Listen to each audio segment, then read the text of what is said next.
The Clippers win a playoff game without Kawhi Leonard. Scribes have built themselves an echo chamber. Bench D'Angelo Russell, hustle. And Miller Moss hasn't won the USC quarterback job. It only sounds like he has. Good morning. I'm James. This is your daily dose of sports and snark for the greatest sports city in the world, Los Angeles. This is the faithful Angelenos morning report. So it is April 22nd, 2024, Monday for me in St. Loser misery. But by the time you get this clip, I'm going to be at the airport on my way back home to my wife. Well, I will stare at her as if I'd been locked in the penitentiary for 20 years. So before the creepiness ensues, what do you say we talk some sports? If you like being in the know about LA, clickety-clack the like button. Clickety-clack the subscribe button. There's a notification bell. Hit that. It'll let you know we drop new content. Sharing is caring. Let people know we exist, and by all means comment, because we got a ton to get to. Now, before we go through the news and notes and expanded look at the scoreboard, James Harden sank 6 3-pointers and scored 28 points to make up for the Clippers not having Kawhi Leonard. And the Clippers take game 1, 109-97 over Dallas. Now, here's the thing, though. Despite Harden's heroics, Leonard remains the big story in this series. And I admit it, I'm genuinely surprised that Leonard didn't play, because all the intel that we had been getting hinted that he was going to play, right? Oh, he's running, but we don't know. He's practicing, but we don't know.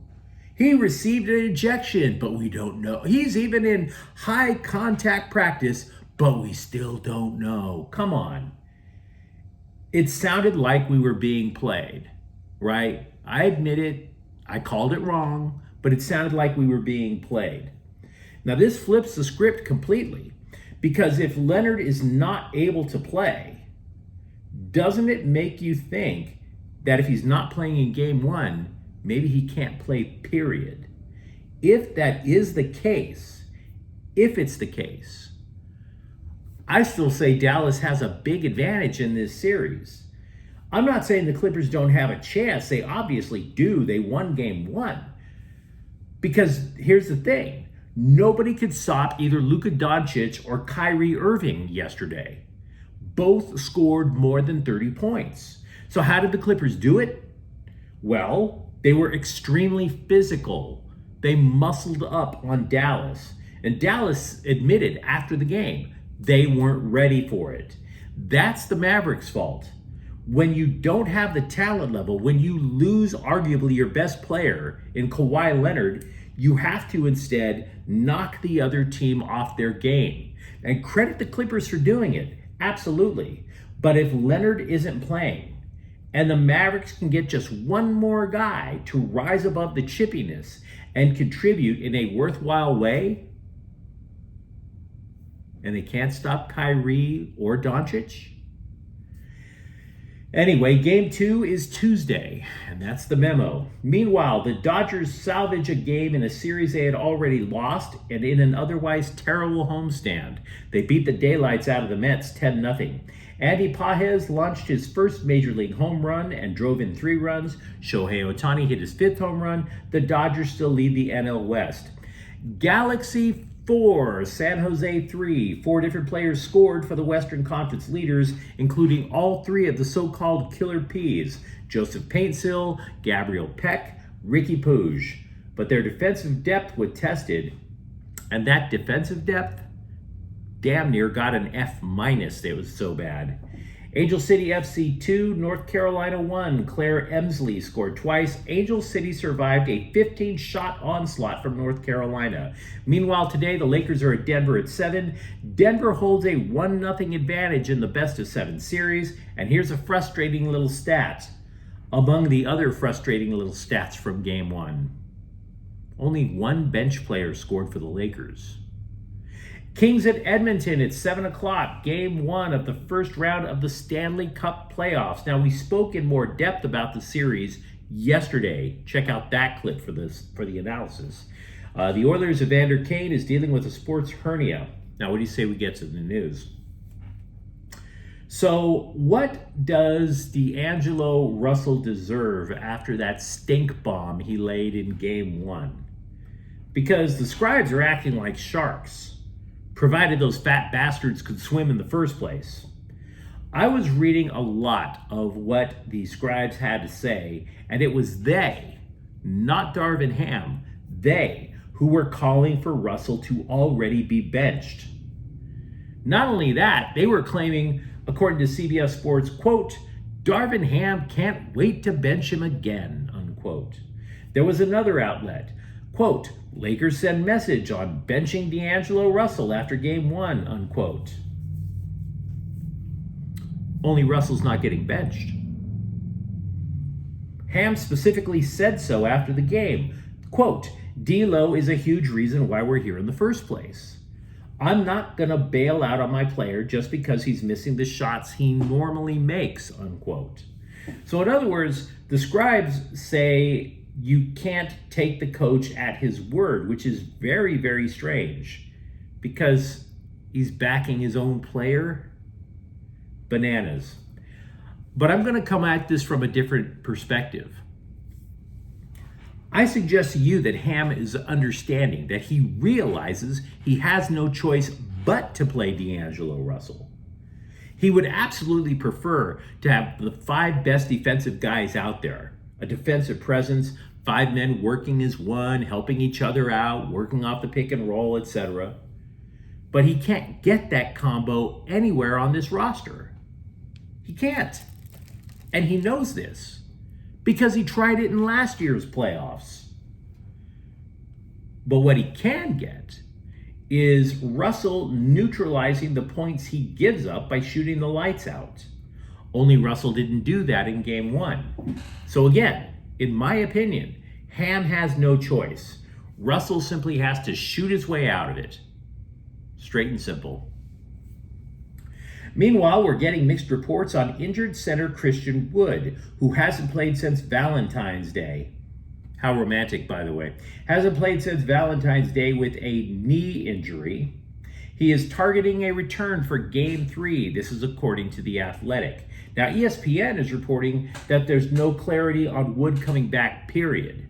The reason that this matters is because the Lakers need as much height and as much brawn as they can get against Nikola Jokic. The Lakers had Rui Hachimura against the Joker in game one, for Pete's sakes. They prefer the options because what they would like to do on defense is have Anthony Davis just kind of lurking in the background, either for a surprise double team or if anybody tries to go in the paint so that Davis can block the shot. Also, you want that extra height so that you can keep him from getting worn down. Jokic will wear you out. ESPN also reported that Jared Vanderbilt has no timetable at all for a return. He was even seen wearing a walking boot on Friday. So that doesn't sound particularly optimistic, does it?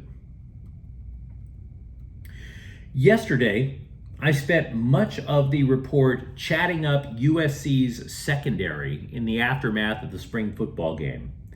A little bit on the offense, but mostly on the secondary.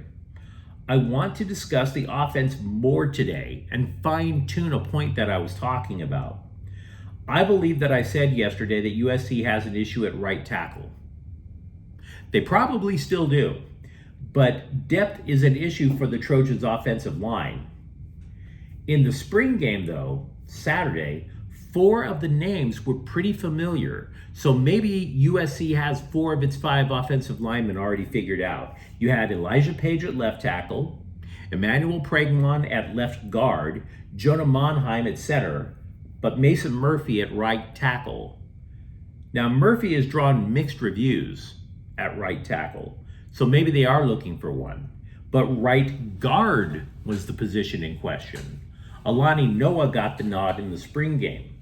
So you could even go so far as to presume, if you're a Trojans fan, that the entire right side of the offensive line is in flux.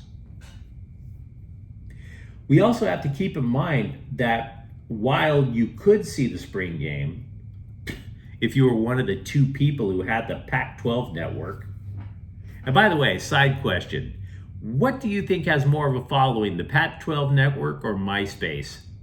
You tell me.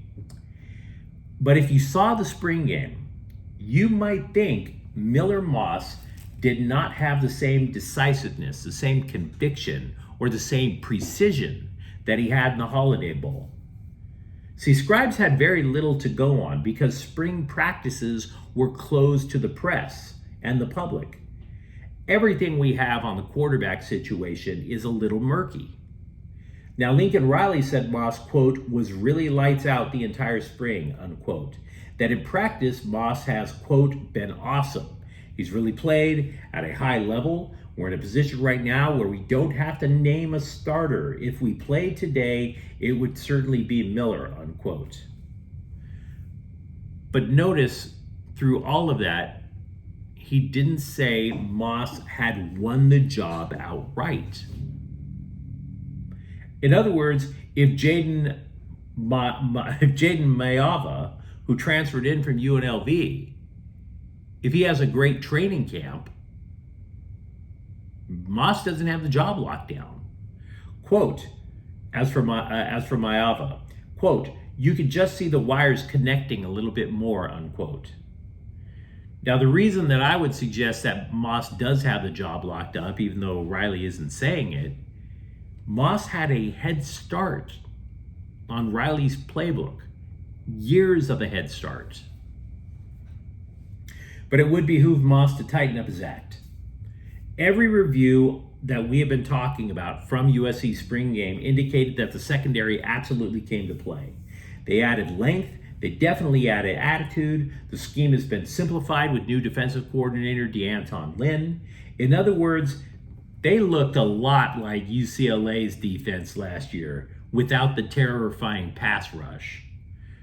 So in prior years in the spring game, any USC quarterback, including Moss, would see those ridiculous gaping holes thanks to the buffoonery of Alex Grinch and just shred the defense like, I don't know, government documents or something.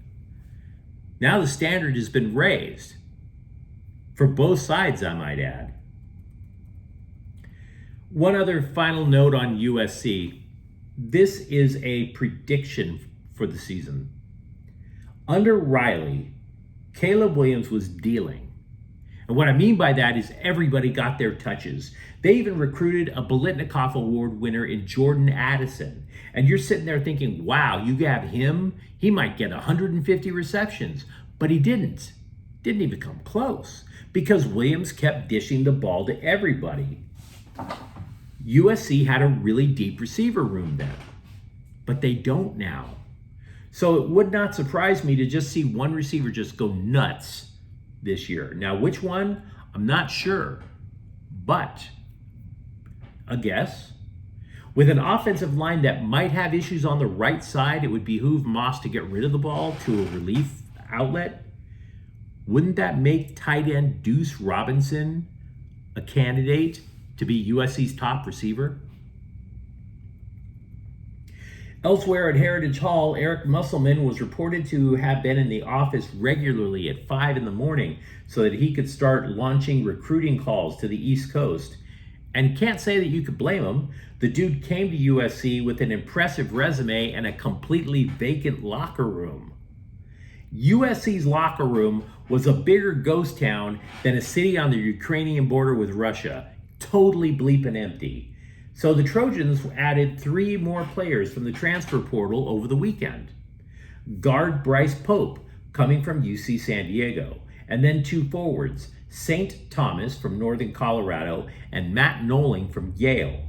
Pope averaged more than 18 points last year for the Tritons. He was a first-team All-Big West selection, and he is described as having limitless range. Thomas is known for his versatility. He scored 19.7 points per game. Meanwhile, Noling is power forward. If you go to the USC Athletic Department website, it's actually hard to deduce what the Trojans have on their roster now because they haven't updated it. They haven't gotten rid of the players who either decided to go to the NBA draft or decided to go into the portal. It's almost like they're in denial that everybody abandoned them, which they did. Now, my belief is by doing the counting of the players who did stay, plus 4 people from the transfer portal, my belief is they have 8 players, which means Musselman needs to keep setting that alarm pretty damn early, if you ask me. But you let me know what you think in the comments thread. Talk to me about whether you think Kawhi Leonard is going to play in the rest of the first round, or if the Clippers might not be in as trouble as I'm suggesting they are. What would you do about D'Angelo Russell if you were the Lakers coach? If you enjoyed the content, don't forget to subscribe to Faithful Angelenos. We're talking LA sports every single day here. Thank you for watching. I'm James. We'll be back tomorrow. Faithful Angelenos is a Kian Cortel Queso production. Take care.